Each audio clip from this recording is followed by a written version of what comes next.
Ô très chers missionnaires, présents et à venir,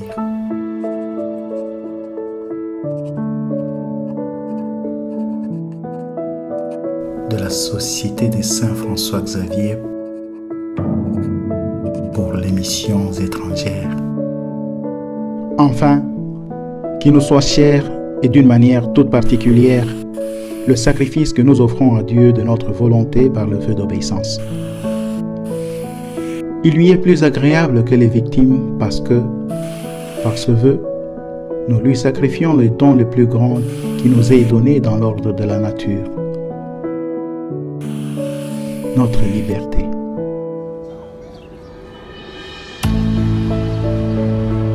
Dans la véritable obéissance, écrit le plus grand docteur de l'Église, est renfermé l'ensemble de toutes les vertus.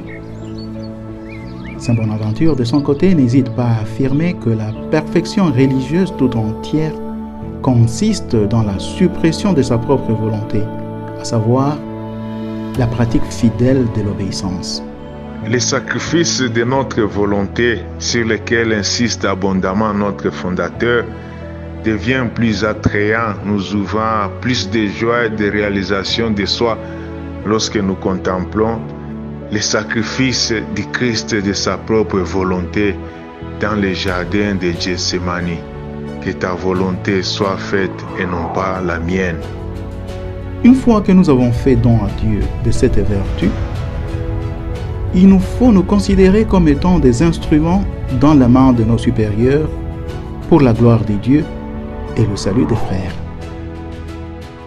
Il faut nous garder totalement indifférents à l'égard de toute tâche ou devoir que l'on nous confierait, prêts à nous rendre dans tel ou tel autre lieu de mission, à être affectés dans les maisons de l'Institut pour y exercer notre activité, de même qu'à partir travailler dans le champ évangélique qui serait confié à nos soins.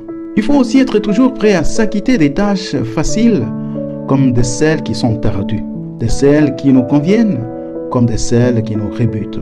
S'il ne nous est pas défendu d'exposer simplement aux supérieurs nos remarques, au cas où il faudrait nous atteler à des tâches ou à des occupations que l'obéissance nous confierait,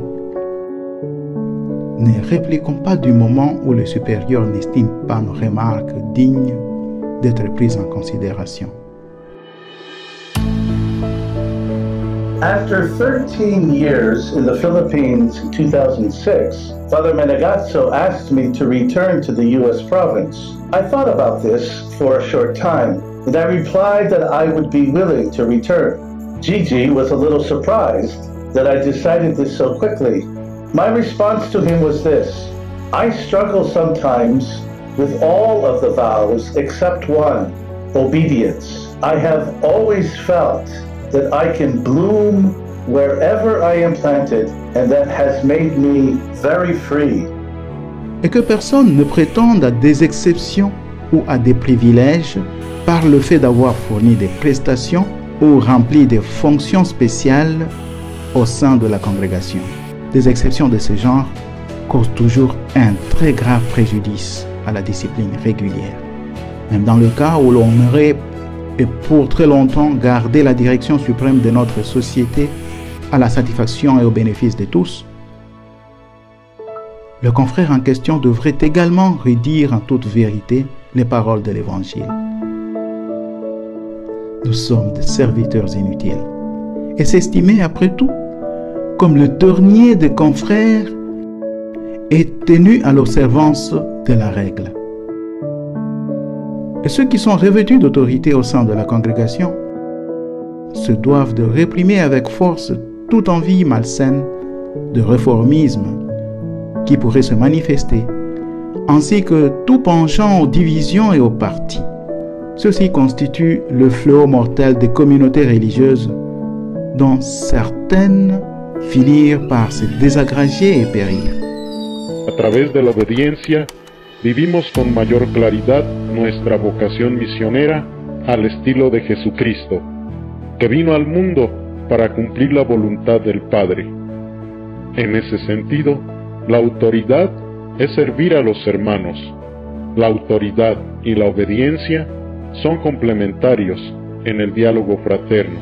al servicio de la Iglesia, la congregación y el mundo. Chaque maison de l'Institut et chaque mission ayant son supérieur immédiat, c'est à lui que chacun doit obéir en considération de l'autorité dont il est revêtu et non de sa personne. Et que personne ne tente de briguer ce qu'il désire, que personne ne harcèle le supérieur pour le plier à ses propres sollicitations. Celui qui agirait de la sorte n'accomplirait guère la volonté de Dieu, mais la sienne.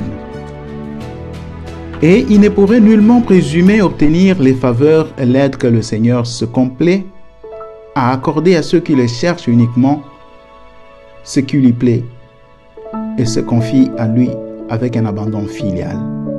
De l'esprit d'obéissance enfin dépendra la vie, la vigueur, la prospérité de notre institut qui est appelé à former une troupe organisée et compacte qui se met aux ordres du vicaire du Christ envers qui tout Xavérien nourrira toujours une vénération profonde et un attachement sans défaut. À l'égard aussi des pasteurs de l'Église, successeurs des apôtres, le Xavérien ne manquera pas d'exprimer en toute occasion un sincère dévouement. Le jour où cette attitude subirait un fléchissement, notre institut ne tarderait pas à s'acheminer vers la décadence et l'effondrement. Over the many years that I have been in the Xaverians, one constant has been present in reports, reflections, document sharing, and expressed in many other ways: individualism. How many times has this problem issue been spoken about, confronted, challenged, tackled, but never gotten rid of? It is a pernicious weed that undermines our communities, our ministry, and our witness. Sur ce point précis, je ne peux m'empêcher de citer un passage d'une exhortation pleine de sagesse qu'un Saint Alphonse de Liguori adressait à ses religieux de la congrégation du Très Saint Rédempteur. Sachez, écrivait-il, que moi personnellement ne cause pas de chagrin le fait d'apprendre que l'un ou l'autre de mes frères a été appelé par Dieu à la vie de l'au-delà. Cela me touche profondément parce que je suis de chair et d'os. Mais, somme toute, je me console qu'il soit décédé en tant que membre de notre congrégation. Car, en ayant trouvé la mort en son sein, je suis sûr et certain qu'il est sauvé. Je ne suis pas non plus trop affligé que l'un ou l'autre, à cause de ses défauts, quitte notre congrégation.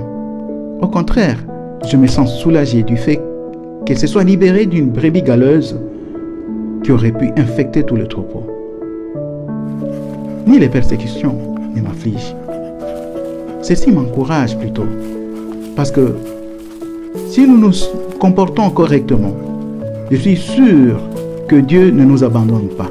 Par contre, une chose me remplit de frayeur, c'est de m'apercevoir qu'il existe l'un ou l'autre parmi nous, plein de défauts, qui ne veut pas obéir ou qui ne fait aucun cas de règles. C'est cela qui préoccupait ces saints docteurs de l'Église. Et je partage pleinement à mon tour la même anxiété. Parce que le jour où le même inconvénient déplorable s'avérerait présent parmi les nôtres, je verrai en ce fait les symptômes avant-coureurs d'une dissolution plus ou moins proche de notre humble congrégation. Au fur et à mesure que les années passent, un verbe continue à attirer particulièrement mon attention. Il s'agit du verbe aimer. C'est le mode avec lequel Conforti a choisi d'introduire le discours sur la profession de nos vœux. Ceci vibre encore en moi aujourd'hui et je suis convaincu qu'il est difficile de vivre la pauvreté, l'obéissance et la chasteté si elles ne sont pas d'abord aimées.